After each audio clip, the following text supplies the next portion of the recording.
Hey everybody, this is Dan, and this is our last desktop lecture, and I just want to take a moment and thank everybody for their great work in class this semester. I really enjoyed working with all of you. Some of you I talked to in person, others I just interacted through the discussion boards, but I really enjoyed everybody's work and interacting with everyone. So thanks a lot and best of luck to you. What I wanted to do was I wanted to take a minute because it's our last class and sort of review not only the final exam but review what we learned. I mean, I think it's important if anyone says, "Hey, what did you learn in this class?" that this wasn't random stuff that we were talking about. And if any of you read the syllabus, I'm sure you don't remember it at this point, but one of the things in the syllabus was the learning outcomes. In other words, what are you supposed to take away from this class? And I just wanted to review those really quick. One of them was to identify significant people, places, and events in the history of American business. And I think we did that. I mean, we talked about everyone from Alexander Hamilton on up to inventors like Cyrus McCormick. He invented the reaper for farming. We talked about Carnegie and Rockefeller and Jay Gould and the robber barons of that era in the Gilded Age, and all the way up to David Sarnoff, RCA. And we talked a little bit about Robert Noyce and Steve Jobs. And Henry Ford, I forgot him, Frederick Taylor. So when we look at some significant figures in American business history, we covered those pretty well. Also, another learning outcome or objective of the class was to learn about how business and technology affected our current culture or current society. And once again, all the way back to Alexander Hamilton, the central banking system, the idea of a strong central government, and how that played into setting an environment in which business could thrive through the central banking system. The patent system is very important, and we talked about that a lot. We talked about Eli Whitney, the American system of manufacture. So again, the business and technology, even up through electrification and the integrated circuit, we discussed, and that's another takeaway that all of these events we've discussed going all the way back from the founding of the country have affected our lives today. So it sort of makes the class relevant and hopefully starts to tie it all together for you so you think that what you learned was valuable. The other thing we meant to learn more about, as posted in the syllabus, was how business and technology affected the environment. And we really didn't get into that as much as I would have liked to, because we ran short of time. But I think that, on and off throughout the class, we talked about the vast natural resources of this country. And it's one of the reasons that the United States became an economic superpower. So certainly by exploiting the environment, business has had an effect on the environment. And I think most of you, from thinking about greenhouse gases, from thinking about electrification and coal, which we talked about a little bit, understand that business always runs on exploitation of people and resources, and certainly that's the case in the history of American business. So we did cover that to some extent. And then also, one of the objectives was to identify disruptive technologies that happened along the way. And I don't really know if we said, oh, here's a disruptive technology, here's another disruptive technology, but certainly we studied those. The railroad disrupted the canal. The automobile disrupted the railroad and trucking. And, electrification disrupted, coal and oil and wood as far as energy sources go. So this notion of disruption, and certainly in the story of RCA, David Sarnoff, thinking about that with Robert Noyce and the integrated circuit, there's another disruptive technology. Certainly Noyce's integrated circuit made Sarnoff's vacuum tubes, RCA's vacuum tubes, obsolete. So we covered that to some extent, and hopefully, you understand those aspects of American business that we studied along the way. So that's sort of a summary of what we did and why we did it. What I want to get into next is a quick final exam review, and I'm going to post a document out there on the class website so you can look at it. But I want to let you know about the final exam. I'll make it available this week, so it'll be available to you the last week of class, and you have the last week of class and finals week to complete it. It's 50 questions. It's multiple choice and true and false. It's worth 750 points, and every question is pulled from the readings or the videos or the lectures that we've had this semester. Now, before you panic about, oh my God, there's too many questions, if you did all of the readings, even just at a top level, and commented on the readings in the discussion boards, you'll be fine on the exam. I didn't pull out any sneaky dates or minutia that you might have to know about. So you'll be fine if you did the readings and commented in the discussion boards. Everything on the exam and everything in the discussion boards this class has been meant to work on these objectives we just talked about, so that what you learn in class gets you to the objectives about learning important events in the history of business, disruptive technologies, that sort of thing. So there's sort of an alignment between what we do and what we tried to accomplish in the first place. The final exam is no different.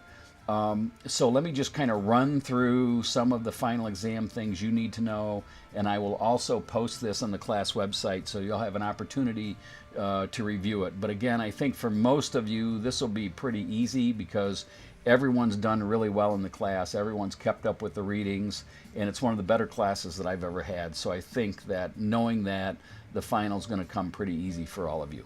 First of all, and this is in no particular order, but you should know what businesses Carnegie and Rockefeller were in. That would be important. So, we read about Carnegie, Rockefeller, Jay Gould.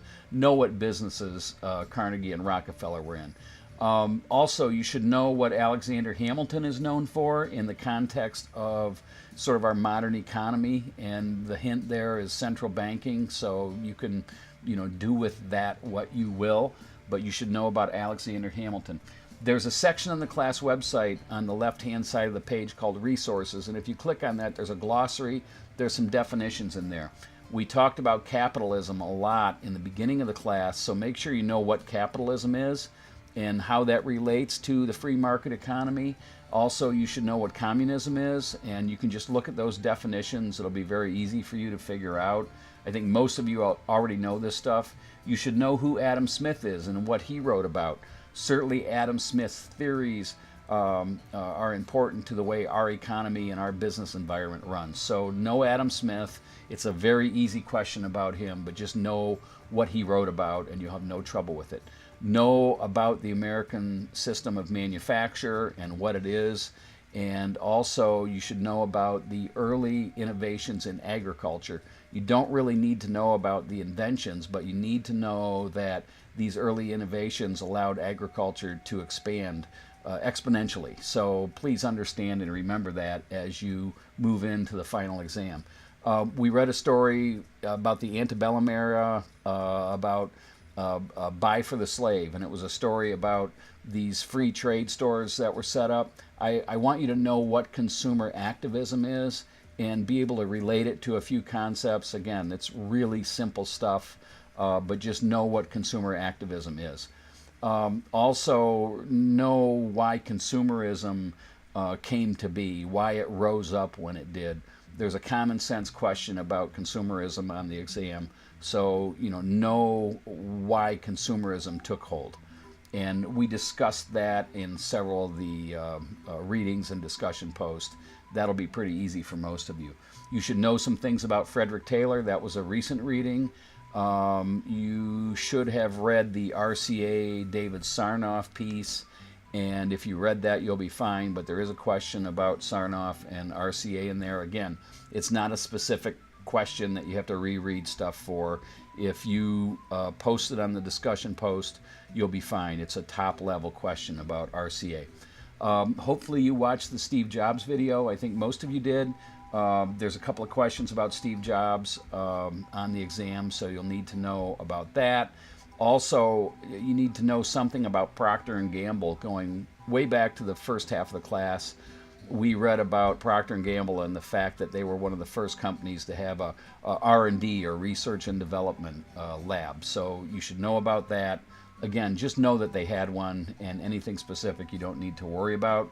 Know something about the U.S. government and its regulation of business. I'll give you a hint here. The U.S. government really didn't regulate any business until after the Civil War, and it was in response to some of the things that were going on with Rockefeller in particular. So maybe the hint is monopolies, that sort of thing, but sort of know that's when government regulation of business started, after the Civil War with Rockefeller. Also, know about the patent system and why patents protect investments in innovation. Think about that, and you'll know what I'm talking about when you get to the exam. Know a little something about Thomas Edison and George Westinghouse. My hint there is know whether or not they were pals, and you'll do fine when we talk about electrification. Hopefully you watched the Robert Noyce video and took some of the nuances away from that, because there's a few questions about Robert Noyce.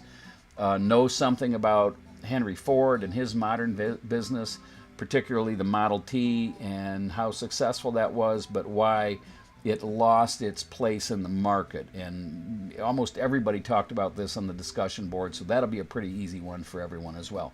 Know what Cyrus McCormick invented, and that's probably a specific question, but I just stuck it in there to be sneaky. So know what McCormick invented, and then think about how that impacted agriculture and production. So I'll leave it at that. That's a common sense question as well.